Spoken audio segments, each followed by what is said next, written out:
This week on Aristeia 99, we're talking about Final Boss. Final Boss is, well, the boss of the Legendary Bahadur. Let's go over his stats really quick. He has a 4 initiative, a 4 movement, a 4 energy, which is a little unusual, and a 4 for health. His defensive stats are a green and a blue, very good. His brawl is a blue and a yellow, and for his disengage, he's got a blue and a yellow. This is a little odd for a disengage. He's going to be not necessarily great at it, but this does give him a better chance of, say, maybe getting his switch. His switch being for 2 bangs, impose the stunned state to the target if it is within range 2. That's pretty nice actually for a disengage roll when you get down to it. Additionally, with the stunned state, well, that does take care of success. Not necessarily helpful in that case. An opponent's trying to get blocks, but still, hey, much like Prism, sometimes you would rather get the switch than get away anyways. So we're going to go with his one and only attack for 2 points. It's Keep Your Eyes Open. It's a red, it's an orange, it is a yellow. Range 1 to 4, line of sight required. This is actually pretty nice for an attack. It's very inexpensive. The range kind of stinks. Well, it doesn't stink. It's a little short for a melee, for a ranged attack. However, the fact it does not have a minimum range does help him out. The switch would be a block and a bang. Impose the -2 movement state to the target. That's always a nice state to put on people. But I think really when you start looking at Final Boss, it's the next interesting abilities I think that people will find most interesting. First, we're going to have for 1 point, Face Meet Fist. It is a green ability, so there's no defensive roll on here. Get 2 yellow dice, and it's range 1/1, line of sight required. Impose the dazzled state to the target. This is very inexpensive, which is actually pretty awesome. But it's kind of the next part is kind of what makes this so interesting. For 0 points, you have Swim move. It's range 1 to 1, line of sight required, and it is a green ability as well. And basically, when you use it, spend 1 movement point to place yourself in any free space adjacent to a stunned, dazzled, or immobilized target. Now he hands out stunned, which is utterly fantastic. Now this is range 1/1, which means he has to be adjacent to them already, but this means he can get behind them or just generally put himself in better positioning than he currently is. What is kind of nice about this too is you could, at a range, impose stun to a target that's two away. Then Face Mate Fists, actually hit someone and get the person next to you stunned, and you could possibly leapfrog that way. That's really cool. The fact that he can do it with dazzled or stun is fantastic. He puts out both.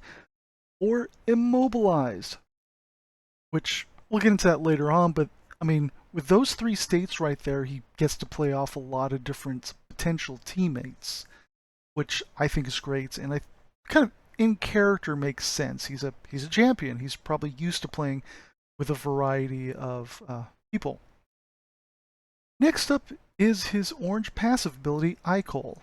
When you are the target of an enemy's attack, nullify 1 success from your opponent's roll for the switches step. Very important. If they are within range 1 to 4. This kind of really puts in perspective where his preferred range is. He wants to be fairly close. So he's not a melee character, but he has reasons to get into melee. So he's kind of basically, he wants to be short to mid range, basically. Melee to mid range.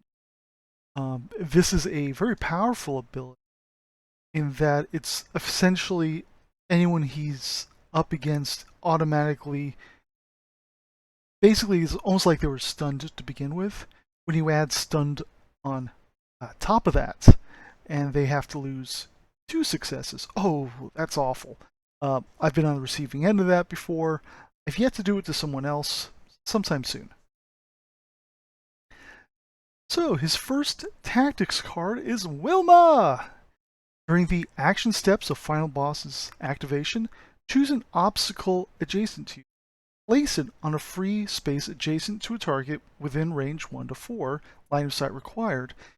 If the obstacle is a barrier, you may perform this attack against that target. And then there's a impact, which is an attack ability, 2 oranges and a yellow.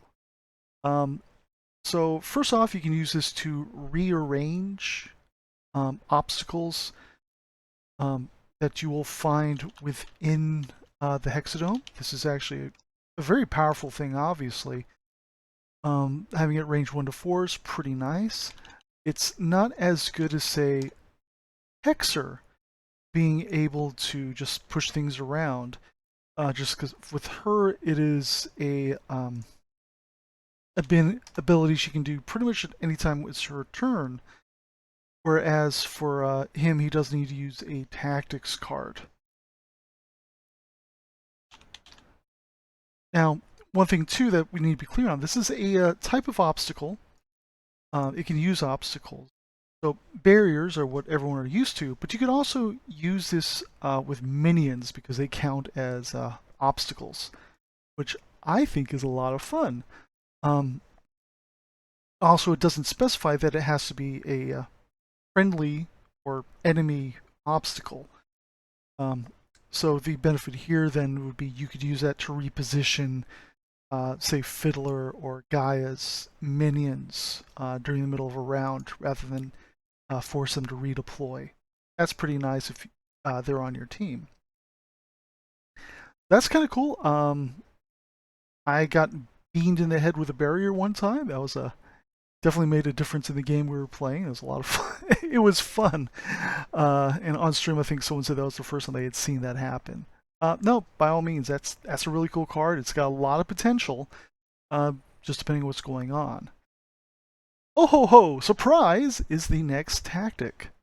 During the action step of Final Boss's activation, choose a stunned target within range 1 to 5, line of sight required. You may remove the stun state to inflict 2 damage to them. Place yourself adjacent to the target. So this is not a bad one for him to have on himself. Obviously, if there are other characters who can hand out stunned, so much the better. This is not so bad for him either because, yes, you're removing the stun status, but because of Icole and the fact that he becomes adjacent to them, they're going to be suffering the effects of that. So they don't get the stacking effect of that. So it's not going to be -2 successes. It's just going to still be -1. But it still, for the most part, works, and he's going to be right there. And of course, I love uncontested damage. Add in the fact that has some mobility, so much the better. The only way this could be any better is if there was line of sight wasn't an issue, perhaps. But I think then it would be maybe a little too good. After that will be Chimera Ram. During the action step of Final Boss's activation, you may displace yourself up to 4 times. You may perform face, meet fist once without spending action points. Now, the important thing to note here is you're not gaining movement. This is displacement. And displacement, generally speaking, is kind of the better of the two. So this is very, very nice and certainly preferable to cards that say, oh, here, have extra movement. He can get past people with that much easier, even though it's not a movement. It's displace, displace, displace. Very nice ability. Also, because it's displacements, well, he could be immobilized or have the -2 movement on him, and whatever, doesn't really bother him. The fact that do face meets fist at that point once, it doesn't say when. So you could do that first, second, third, whatever, but get to do it. That's really nice. I like this ability a lot. I would situationally say this is very much a noteworthy card. If it's used too early, I think it's kind of a waste. I think this is one of those things that you may want to keep in your back pocket for taking care of specific targets. It's certainly a card that, oh gosh, this could be really clutch. So you don't want to use it necessarily too early. I think there kind of needs to be a furball, an already going melee situation or something, combat situation. But no, that's a great card. Finally, we've gotten Crystal Clear. During the action step of Final Boss's activation, impose immobilized state to all stunned enemies. So key here is stunned enemies. Just like we always like to point out when it says, you've got more options than you might think. This one we have to be clear, stunned enemies. And this gives you a great reason to hand out stuns like candy. So you definitely want to be going ahead and doing his switch as much as possible. If you've got characters like, say, Lakshmi, she wants to be handing out stunned. The more enemies that are stuns, the greater effect out of this. Likewise, if they're, say, next to someone who benefits from that, like for him, for instance, he does benefit from stun, but he also benefits from mobilized enemies. A character such as Valkyrie receives benefits from being next to immobilized enemies. Bachman might prefer to pick up immobilize off of somebody instead of picking up stun. And likewise with Eclipse, maybe she would rather have the enemy immobilized and she can keep flipping that over provided she's relatively safe from them. A stunned Musashi is still incredibly dangerous. A immobilized Musashi, he's a little bit easier to deal with.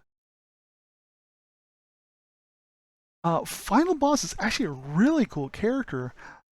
He's got some cool stuff going on his own, but he is a character that so benefits, I think, from having synergies figured into whatever team he's in. And I like the fact that he uses stunned, he uses dazzled, he uses immobilized for a swim move, and that's great because that just opens up so many characters that you can actually call on to support him. In that sort of way, it gives you a lot of flexibility, and I think that gives you a lot of creativity. And just with everything he kind of does, I think he would be useful in a lot of different scenarios, ranging from, assaults. I think he'd be a lot of fun in Blitz. If you're doing Capture the Flag or King of the Hill, things like that, just a swim move lets him get around so easily. But you do, again, he's a character that really benefits from support. So if you like support characters or controlling characters, and you want to have a little more punch to things, as it were, I think he might be well worth considering. Next week, we'll be talking about the final member of the Legendary Bahadur, and that will be Corey Queen. Thank you very much for joining us on Aristeia 99. Like, comment, and subscribe, and we'll talk to you soon. Bye-bye.